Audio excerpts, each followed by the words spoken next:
Hello and thank you for joining us. In this presentation, we're going to be talking about how to keep business moving even from Microsoft Outlook. Now you're probably wondering, should I be watching this video? Well, here's a couple of questions to help you get to that answer. Do you work in Microsoft Outlook? Does an email arrive in your inbox before you actually have a location to store it? Do you have specific folder structures for your deals, your projects, and your matters? Is it important to maintain standards on how your users store their content? Is the folder structure that needs to be built for the different types of deals and projects and matters specific? In other words, based on a certain type of deal, are there certain types of folder structures that need to be created? If you answered yes to any of these questions, well, it probably makes sense to watch this video. So let's get started. Here we are in Microsoft Outlook, and of course I've got an email that just showed up. It's got a couple of attachments, looks like a link as well, and I want to be able to store these as quickly as possible. So I'm going to right click that email. I'm going to go to Quick File to Alfresco, and of course it looks like these are for MSI Fund 5. That's where they've got to be stored. So let me do a quick lookup on that. MSI. Looks like I've got 1, 2, 3, and 4, but no 5. Therefore, no place to store this email and its attachments. So I'm going to have to go off and build a place for storing the email and attachments. So these are all for MSI partners. So I'll come up here and I'll do MSI partners. And yeah, no 5. All right, gonna have to build it. So I'm going to hit plus here to build a new location. And I'll just type in MSI Fund 5. And of course, I've got other metadata here I can enter. And of course, whether it's selecting from a drop-down list that can be managed by the appropriate business users or entering text field, it's all configurable based on your solution. So your solution will have the metadata appropriate for you guys. Team, private. Again, red indicates a required field. That means it has to have a value in order to move forward. So here I've got my 3 pieces that showed up. My email right here that showed up. I need to put a doc type on that so I can search for it later. And that's a correspondence. I'll use correspondence. Effective date of today is fine. Term sheet, we'll do the same thing. Want to make sure I can find that based on certain metadata like term sheet. Pitch book, we'll put that under due diligence and marketing material. Now you'll notice I've got these 2 attachments which came in, but you know what? There's a link here as well. You can download the K1 from this link. So in other words, this link needs to be downloaded, or this file needs to be downloaded, and then also brought into the system. So let me go off and download that file real quick. So now I've downloaded that file, but I want that to be part of this save process, save to the appropriate location and so forth. So I can simply do add attachment, and I can go, oh, here's that K1 I just downloaded. I'll double click it.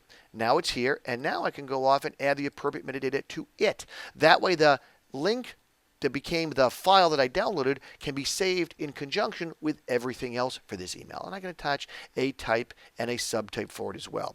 And for a date, effective date will be the 30th. So now I've assigned my metadata for the individual files, so they'll be stored and searchable rather easily, as well as created and added all the metadata for this new storage location that is to store the files to MSI Fund 5, all from inside Outlook. So all I do is hit save.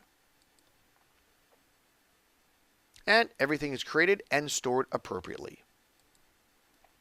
Here we are in Alfresco Share, and of course I've logged in as admin, so I've got the administrator dashboard. If I logged in as my name, I would have my name here, dashboard. So from here I'm able to go take a look at the location that I created for Fund 5. So here it is right here, MSI Fund 5. I can click on that, and of course it built this entire site all from that email. Here's all the metadata that was automatically assigned. As you remember, we filled out that metadata. Here's the content that was added to that site. If I go to document library, because of the type of fund I selected in the metadata, it knew what folder structure to build. So it automatically built the appropriate folder structure with all the rules for metadata inheritance. All this was done from that email. So I'm going to do a quick search now, advanced search, and I want to find fund documents, fund name, so I'll type MSI, and I'll hit search. And here are those 4 documents we did. And if I click on one, let's click on the K1, remember that's when we added into the process. Here is that K1 document that we had downloaded. You'll notice it's filed in statements, audited financials, obviously automatically filed by virtue of the metadata we assigned. Now, if I scroll down, you'll also notice email. It came from this email. So there's a link back to the email that was used to find it, or I should say to store it. So here's that email that originally came in. All right, that's an email we looked at. If I scroll down the email, you'll see the 2 attachments. Remember, there were 2 attachments that were also stored, as well as that K1 file that we looked at a few moments ago. So the idea is when I store that email, it has links back to the attachments, and the attachments also have links back to it. So from the pitch book, you see I go back to the email as well. So you're able to store that entire email, its attachments, that K1 file, all together, linked all together so they can find each other, as well as, of course, we built that entire site based on standards by virtue of the type of fund. It built out the appropriate folder structure. So what did we see? Well, the ability to create a site or folder structure for storing content from inside an email, the ability to assign metadata to attachments and have business rules store the content in the correct location. We saw the ability to ensure that folder structures created for your deals, your projects, your matters are consistent. The idea here is to maintain compliance as well as business-driven best practices, all from inside MS Outlook.